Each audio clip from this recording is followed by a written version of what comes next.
वक्फ संशोधन अधिनियम 2025, जिसे हाल ही में संसद द्वारा पारित किया गया है, अब सुप्रीम कोर्ट में चुनौती का सामना कर रहा है।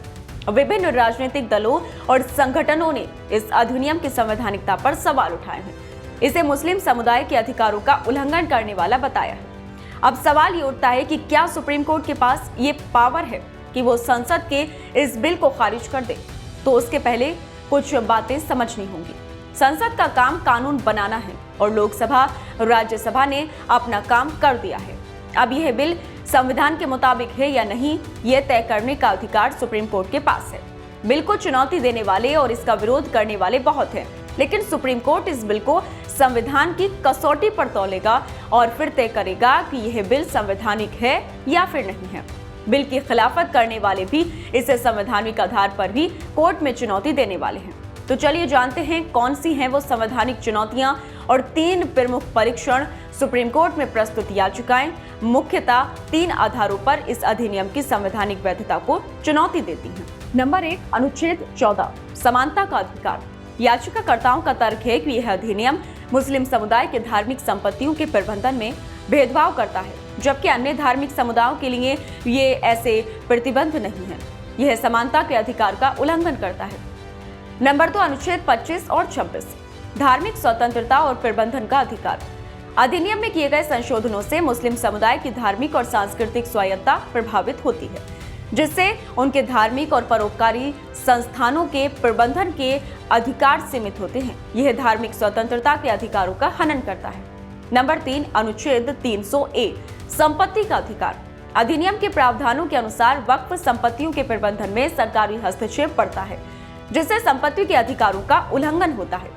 याचिकाकर्ताओं का कहना है कि यह प्रावधान मुस्लिम समुदाय को उनकी संपत्तियों से वंचित कर सकता है। दरअसल कई राजनीतिक दलों और नेताओं ने इस वक्फ संशोधन अधिनियम 2025 के खिलाफ सुप्रीम कोर्ट में याचिकाएं दायर की हैं। All India मजलिस-ए Ittehadul Muslimeen AIMIM के नेता और सांसद असदुद्दीन ओवैसी ने वक्फ एक्ट में किए गए हालिया संशोधनों को सुप्रीम कोर्ट में चुनौती दी।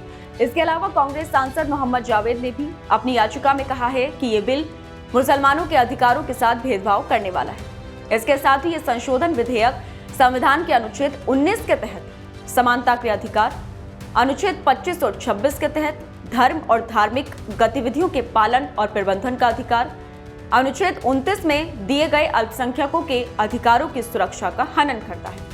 आप विधायक अमानतुल्लाह खान ने भी अधिनियम को असंवैधानिक बताते हुए इसे चुनौती दी है।